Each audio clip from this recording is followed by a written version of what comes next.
Chargers, Broncos, Raiders. Can anyone dethrone the Kansas City Chiefs in the AFC West, who we're looking at for breakout players in the division going into 2025 on today's Peacock and Williamson? NFL analyst Brian Peacock and former NFL scout Matt Williamson bring you expert NFL analysis every day in less than 30 minutes. Get an inside look at the NFL on the field and in the front office with elite breakdowns to next-level analysis and in-depth information only for the real NFL fans.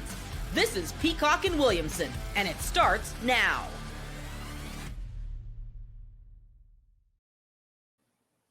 Welcome to the Peacock and Williamson NFL Show. Brian Peacock alongside Matt Williamson at BD Peacock at Williamson NFL. Thanks everybody for making us your first listen on the Locked On Podcast Network, your team every day. Love and appreciate all the everydayers out there. Thanks for hanging with us, getting ready for 2025. Starting to see some news trickle in out of camps and people showing up and some second rounders maybe not showing up with some weird contract stuff going on. So fun time of the year, a lot of optimism. And I think there's a lot of optimism with all four teams here in the AFC West today. This episode of Peacock and Williamson is brought to you by Gametime. Download the Gametime app and use promo code LOCKEDONNFL and get $20 off your first ticket purchase. So 15-2 Kansas City Chiefs last year. And this was a team that you thought, man, they lose pieces in free agency. The way teams are playing them is Patrick Mahomes' yards per attempt going down and down and down, and they just keep winning, even in a powerhouse division with Jim Harbaugh showing up and the Los Angeles Chargers 11-win team last year, and all of a sudden the Denver Broncos with a rookie quarterback, they're a 10-win team and on the come up, and now you have Pete Carroll joining the show with the Las Vegas Raiders. They get themselves a new quarterback. They're hoping to be better than a 4-win team. Short answer, we're looking at the Kansas City Chiefs first. What are the warts here? And can any of these teams dethrone KC for the supremacy in the West? I think it's possible, but I kind of feel like the Chiefs never lose in the division. I mean, all their division, they're like 6-0 in the division every year, and that's a pretty good start, to the mathematical of it all. It's one of Andy Reid's great strengths. Part of me thinks Mahomes might be the MVP this year and just totally blow up because Lamar and Allen, frankly, were better quarterbacks than him in the regular season last year, and the gap is narrowing. He's got all his weapons. I could just see, all right, I'm going to take it to another level. Just when you guys are inching close to me, I'm going to take this thing over and show you who truly is the greatest. But I don't love how the Chiefs have drafted lately. I don't think their team is perfect by any means. Kelsey's getting older. But, boy, they got some trump cards, and it starts with Mahomes and Spagnuolo and Chris Jones and, of course, Andy Reid. They're going to be really hard to dethrone.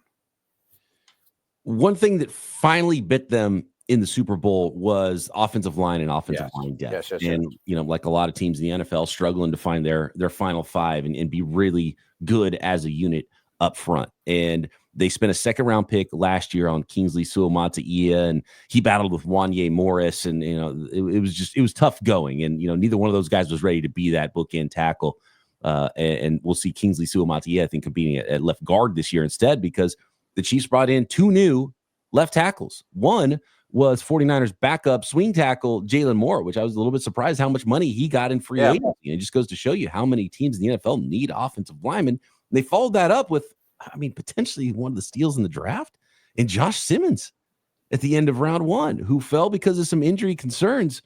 But if he's healthy, man, I think he was a top 10 talent, and maybe they found their long-term blindside protector for Patrick Mahomes. So you slide Kingsley Suamataia, who's still, I think, a really talented guy, is going to be a starting offensive lineman in the NFL. You slide him into guard, and if Josh Simmons hits and you have a little stopgap player there, you already got Creed Humphrey, Trey Smith at right guard, Jawan Taylor. It starts to look like it could be a pretty good unit. And if they have an awesome offensive line, good luck. And another team that I think, optimism reigns, I think the Chiefs got better. I do too. And a lot of it's because I do think Simmons might end up being the steal of the draft. Left tackles never fall, but he had some red flags. It's one of the problems the Chiefs have. They pick too late in the first round to get offensive tackles, so you got to overspend on Taylor and Moore and these guys, and that makes team building really difficult. But I think they have enough options with their 5. Maybe even Suamataia goes to right tackle if Taylor gets hurt or struggles. Or, there is some versatility there. Yes. Or Moore flips over if Simmons is a stud. Or who knows? But I think that I don't know that it's solved, but I think the O-line should be good. And that's probably all they need. You know what I mean? Like, their explosive play rate's so low because they can't protect. But if they can just protect average, I want to see Hollywood Brown, Kelsey, and especially Rice and Worthy on the field together. We saw like none of that last year. No, yeah, exactly. So even then, they were a 15-win team, right? Right. And I know they lost their, an all-pro guard, but again, Sure. I think they can figure that out. And if they improve at left tackle while they're doing it, you're going to be fine there. And they've got a lot of physical talent on the offensive line and young developmental players, and they've shown that they can develop those offensive linemen. But man, Rice, Worthy, and Brown together and healthy on the field for Patrick Mahomes. I mean, I can't wait to see that. And throwing Kelsey on third downs and red zone and that type of stuff. And I think Rashee Rice is going to catch well over 100 balls. The frustrating part of all of this, too. So you got Andy Reid, who is a superstar head coach. You got Patrick Mahomes, who's a superstar quarterback. Yeah. And then you also get to have the best defensive coordinator in the NFL, too, that nobody wants to hire away as a head coach to really hurt the Kansas City Chiefs. And I almost don't worry about who's on the field anymore on defense, even though they do have a lot of talent because Steve Spagnuolo is so good. And this unit is always awesome, especially on the back end where they've lost a lot of talent over the years. And they recycle it well. They develop their talent extremely well. McDuffie and Bolton aren't Chris Jones level, but they're really good players, Pro Bowl type guys, leaders, and toughness as well. It's enough. It's more than enough. The Karloftises of the world all have their role. They haven't figured out. Yeah, varied skill set there. Karloftis and Chris Jones up front. They drafted Omar Norman-Lott, who's going to be probably just a rotational interior rusher, but it could be awesome in that role. And then you have, the varied skill set at linebacker with Leo Chenal, who can rush the quarterback coming off the edge or from the interior. Nick Bolton, Drew Tranquil, Trent McDuffie is awesome. Brian Cook has turned out to be a really good safety as well that they've drafted and developed. If you start to worry about something with this team, though, it's the corners and the rest of the cover guys there potentially. Yeah. How good is Jaden Hicks and Christian Fulton and Shamari Connor and Noel Williams, the rookie that they brought in this year. Jalen Watson, it's not a superstar group, but they tend to always find a guy that, this guy's awesome, and then he's going to leave again, and some other team's going to pay him a lot of money because they just keep churning them through and developing talent on the back end. It's amazing. Yeah. I mean, the guys like Snead that we weren't talking about until we were really talking about them. They do a really good job with these secondary guys, turn them into players. So I don't know if they're the best team in the AFC, but I definitely am going to pick them to win this division still. And I think Mahomes could be on a mission. I mean, they're a 15-win team, and I think they got better. So yeah, I tend to agree. The biggest weakness looks less weak. Yes, and just the playmakers on offense. Yeah, if they could all be on the field together. Yeah, right. And you're talking me into maybe putting some stock into Patrick Mahomes on my fantasy teams because he's not QB1 out there or anything like that. Yeah, you can get him pretty cheap. Yeah. Looking at the competition for the Canada, we'll talk about some more Chiefs and some breakout players potentially there. Next, we got to talk about the Los Angeles Chargers, the Denver Broncos, and the Las Vegas Raiders. Again, all teams, optimism reigns. You might even be able to say that all 32 teams got better in the NFL this offseason. You can make that argument. Crazy how it works that way. You might make that argument for at least all 4 teams in the AFC West. Next. This episode of Peacock and Williamson is brought to you by Gametime and the Gametime app. And, we've all been there, logging on early. You're waiting forever for these concert tickets to go on sale. Your favorite artist coming to town, and you lose your spot for the show. You've been dying to see it, and you can't find tickets. And live music, it should be more about making memories and the experience of going to see the show than dealing with the stress of ticket shopping. And that's where Gametime comes in. Gametime makes getting concert tickets faster and easier than ever. Prices actually drop as it gets closer to showtime. And you can save up to 60% off with their killer last-minute deals. And yeah, guess what? Prices drop the closer it gets to kickoff for football games too. So all the tickets to sporting events, concerts, comedy shows, whatever it is, you can find them all. Zone deals, pick the best seats in a section for you. Gametime gives you so many ways to save, including those awesome last-minute deals. So take the guesswork out of buying tickets with Gametime. Download the Gametime app, create an account, and use code LOCKEDONNFL for $20 off your first purchase. Terms apply. Again, create an account and redeem code LOCKEDONNFL for $20 off. Download the Gametime app today. Last minute tickets, lowest price, guaranteed.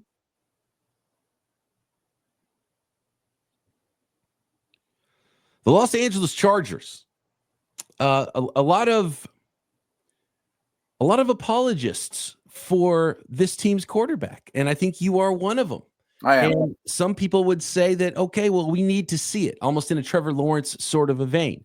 And I'm not going to fight you if you say he's, the top of the second tier in the NFL when it comes to this football team, right? 11-6 team, they are on the right track under Jim Harbaugh. Could they start to develop into a juggernaut here? Is my question with the Los Angeles Chargers adding more talent around their star quarterback. Well, I think we need to realize the Harbaugh timeline is he took over a really tough situation. I mean, they had tons of cap problems with Bosa and Mack and Mike Williams and Keenan Allen and couldn't add anything last year. So I don't think he really got to put his true stamp on the roster until this offseason. I mean, last year's draft was a good start, but now they go get Mekhi Becton. I can't harp on that enough. That just screams what their offseason is about, because we all knew they were going to be run heavy, but they didn't run the ball very well. And especially after Dobbins got hurt, they became not the blueprint that Harbaugh wants. And I think they're going to get back to that a lot more. And I think Herbert's a really good player.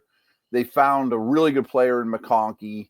I don't know if there's enough weaponry around McConkey, but I think the line is good and it should be a plus offense. When we get to breakouts, I'm going to mention a lot of Chargers defenders. And I'm not saying any of those guys are going to be total superstars, but there's some second, third year players that aren't talked about much that are getting better and better, and you still have the Derwins and Max out there. I think they're on the right trajectory, and I think they got more better this year than they did last year. Right. Yeah, it was a tough go to start it off there. Yeah, still, winning a lot of football games. That's what Jim Harbaugh does. If you bring in Jim Harbaugh, you're going to win more football games. I mean, that's pretty clear. He's done it every stop, every team he's ever coached. So there's some magic there. And the confidence for Justin Herbert. I'm with you though. Obviously, it's funny because you look at the Chiefs and you're like, okay, what are the Chargers? And you're like, what are they going to do? Got to bring in a bunch of wide receivers or something like that. And they're like, no, actually, we're going to bring in offensive linemen and running backs. Mm-hmm. So that's the statement big max speaks volumes there about how this team is built and how they want to play football. You mentioned the offensive line, so solid there. Rashawn Slater, bring in Mekhi Becton, Joe Alt, the first-round pick from last year, famously drafted an offensive tackle instead of a wide receiver at the top of the draft. And then they bring in Najee Harris and then Omarion Hampton as a first-round pick. So there you go. They're going to run the football a lot, and I can't wait to see what Omarion Hampton looks like in that offense. But, who's catching passes aside from Ladd McConkey? And Ladd McConkey's not the biggest guy. If he's going to catch 100 passes every year, I'd still wonder if he's going to be able to hold up in the NFL. And beyond him, Quentin Johnston and, Mike Williams still around, Will Dissly at tight end. It's still the biggest weakness of this football team. Yeah, it is. It is. I mean, I think McConkey could potentially lead the league in targets if he stays healthy and can hold up. But those other guys leave something to be desired. Still trade deadline. And so there's still other ways to improve your team. Guys maybe getting a 49ers receiver. It almost felt like okay, now we can start the off season in training camp because the 49ers receiver has to be traded yesterday. Right? Starting to be the way it goes. Yeah. Some other players could be found. I don't think Juwan Jennings is going to be available though for the Chargers. You talked about that defensive side of the ball. And, I think one of the players maybe you were speaking about there was Dion Henley. Super excited about him. I think he'll be a top 5 linebacker. Yeah, I just think people don't really know much about him, but really athletic linebacker, and he's already arrived. He's already broken out, but he's not a household name. Maybe he jumps into that category this year. I think he'll be perennial Pro Bowler. I'm not saying he's Fred Warner, quite Roquan level, but I think he'll be a top 5 household name, leader of the defense, do everything, Miller Lite version of Warner, So you mentioned aging Khalil Mack still around. Do they have enough pass rush on this defense? I wonder. And, Joey Bosa, I know he's always banged up, but he's no longer around. And they didn't do much to replace that healthy version of Bosa, and even with not playing only half his games, where's the pass rush going to come from? Is my big question here. If you're trying to go knock off the Kansas City Chiefs, and the other day we talked about the AFC South. I'd love a DeForest Buckner there, you know what I mean, or an Armstead. There isn't an interior guy that wins a lot of 1v1 matchups either. Like the front four, the front five. It's okay. It's good players. They all do their job in a Harbaugh-like manner, but who are you scared of? Especially on the interior, who are you scared of? Mm-hmm. And the secondary too. So there's still some work to do on this defense. And it's a work in progress, but there's some no names I think that are better than people realize. Okay. I think we'll revisit this. Yeah. We'll come back to that a little bit. Breakout players here in the AFC West. Let's move on to last year's upstarts with a rookie quarterback and Sean Payton in Denver with the Broncos. What do you expect in year 2 from Bo Nix and this Denver Broncos offense? I'm trying to reserve my optimism on this one, and we've been joking. You can do it for every team, but I think this team is trending really, really up, and it starts with the defense. Really, I mean, it was probably, in my opinion, was the best defense in the league last year. Lead the league in sacks. Then they add your 2 former Niners and a first-round pick. Didn't really lose much. Wow, and the back 7 got really, really good, and the pass rush was already there.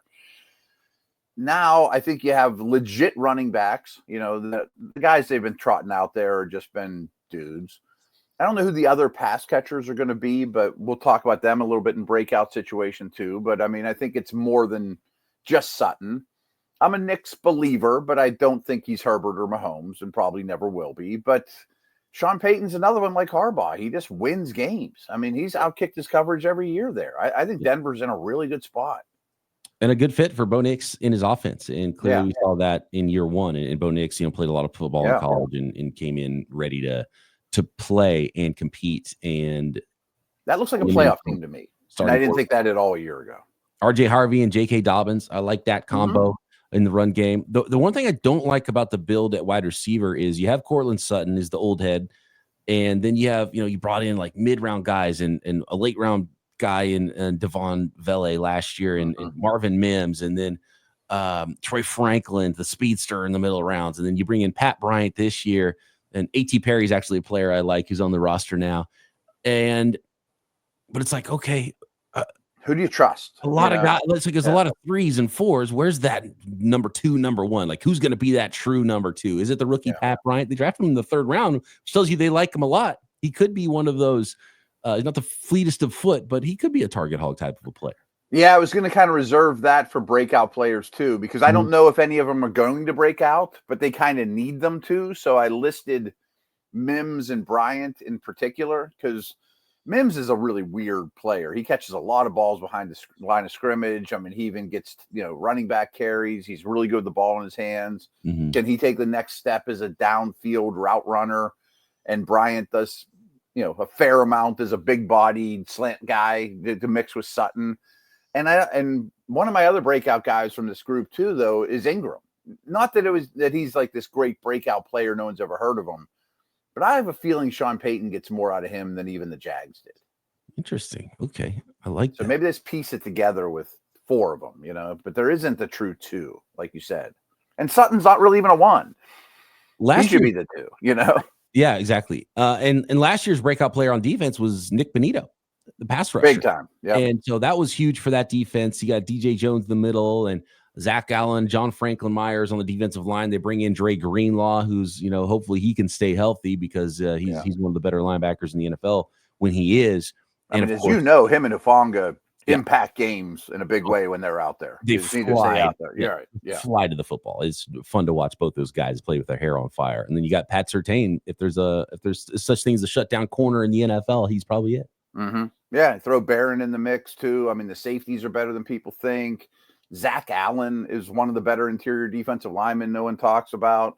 All 3 of their edge guys, Benito and Browning and Ellis, are better than you think too. And like I said, I thought it was the best defense in the league, and it sure looks better than it was then. Yeah, and clearly they wanted to add to the back 7. They spent dollars. They spent draft picks, 1st-round pick on a potential nickel in Johnny Barron. So I think that defense is in a really good spot.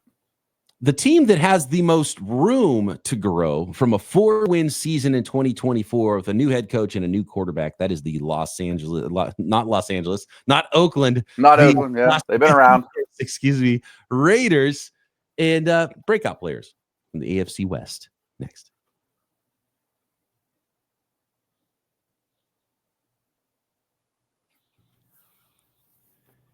Can Pete Carroll have the same effect that Jim Harbaugh did year one and have this Raiders team competing for a playoff spot with all these teams in a powerhouse division, Matt, in 2025? What are your thoughts now that we've seen how this thing has been built in year one under Pete Carroll in Las Vegas? I think the Raiders rival the Bears and maybe another team or two as most improved in the league. And I've said this several times on this podcast, but it even starts with ownership, with Brady, GM, head coach, quarterback. Like all the most important things got a facelift with proven guys, offensive coordinator. Like all of them are better. But can all four of these teams be better than they were? No, that's not going to work. And they still have the most holes by far. But I think they had a tremendous offseason, and now I understand. For 20 years, I didn't understand what the Raiders were doing. I mean, back to end of Al Davis's tenure. I mean, rest in peace, but they were a rudderless mess of an organization for decades. Yeah, it's been weird for a long time. Yeah, it has been since like the mid-'80s. And even though Pete Carroll's older, and this might not be the longest term thing, you get an older quarterback and an older coach. We've seen these guys together win football games in the NFL. And you're probably not going to be a 4-win team anymore. Now, I don't think this is a playoff roster. No, still. But if they get to 7 and look respectable and have an identity, that's a step. Yep. So Geno Smith at quarterback takes over for Aiden O'Connell there.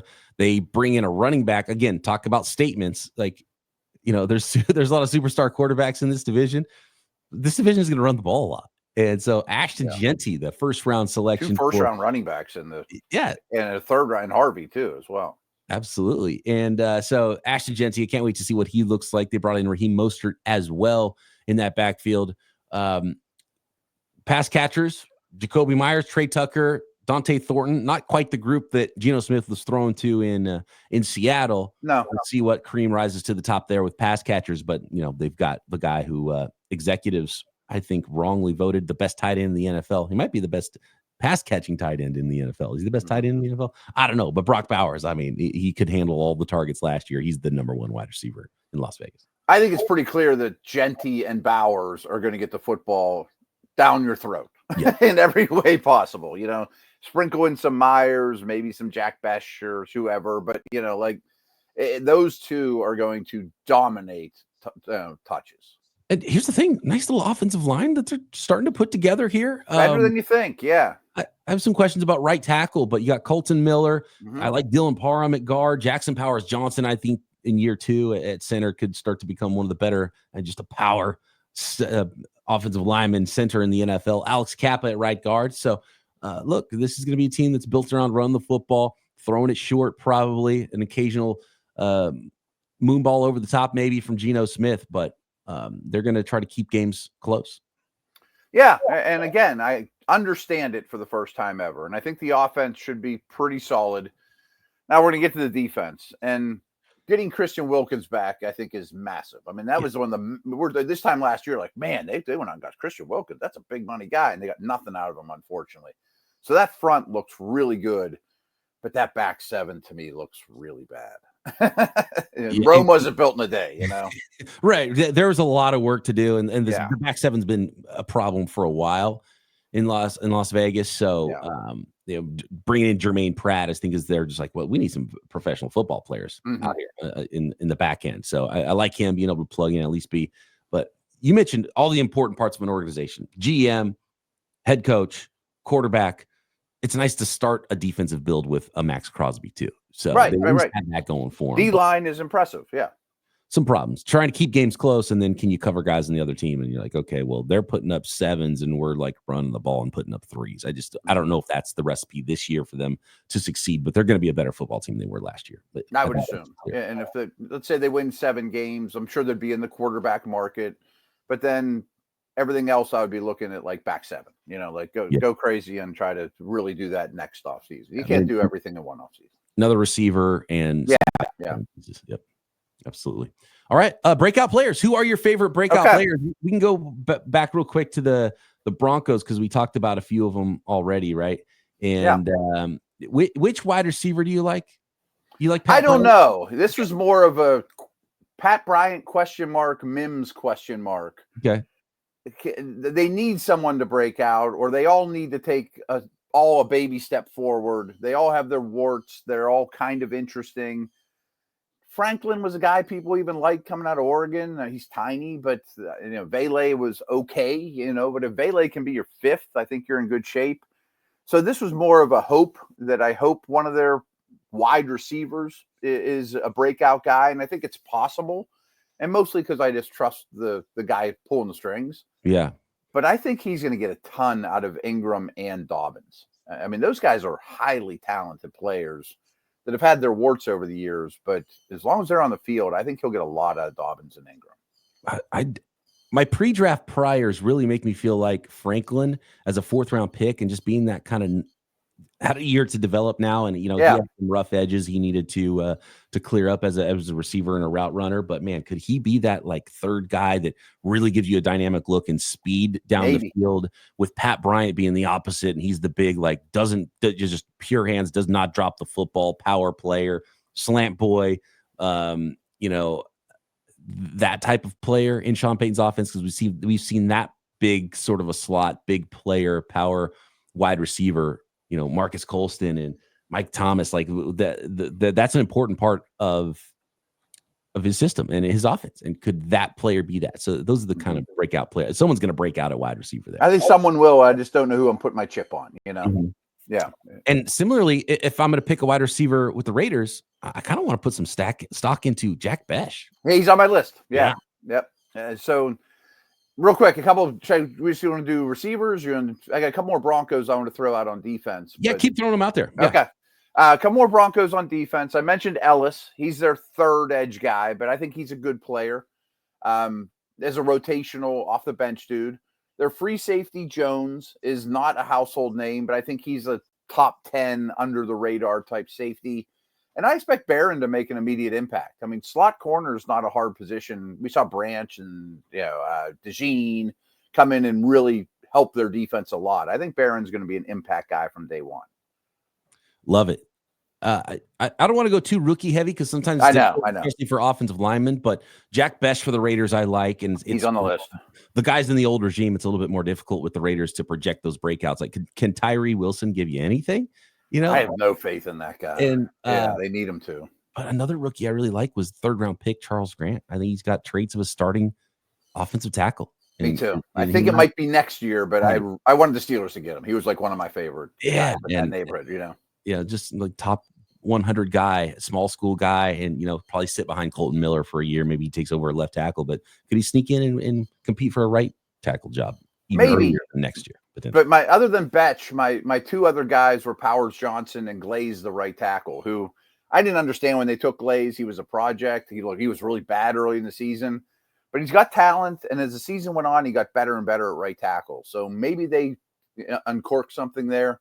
And I think we all know who Powers Johnson is, but he played all three interior spots and didn't look like himself till he finally got to center at the end of the year. And he also was a little heavy to play guard. And now I think if he's a center only, he can get back into that, such a good center draft. Maybe he's now back in that Frazier, what's his face in the Bucks conversation too. We knew these guys are big time centers, and he's going to show it now. That's a really good one, and it might be my favorite because he's locked in, and be the center in that offense and how they're going to run things there. I think Jackson Bauer Johnson is. I mean, there's a lot of really good young centers in the NFL right now. There are. That draft class was loaded with them.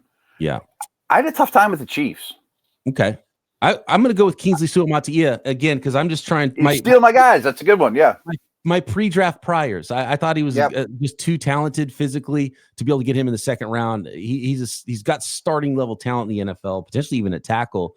But just technique wise, he's a young player. He's a redshirt sophomore and 20 years old coming into the league last year. He was not ready to play left tackle, but man, move him into guard, give him some help. I think he could break out this year. Yeah, he and Simmons are the two I picked. We kind of did go into their offensive line pretty heavily.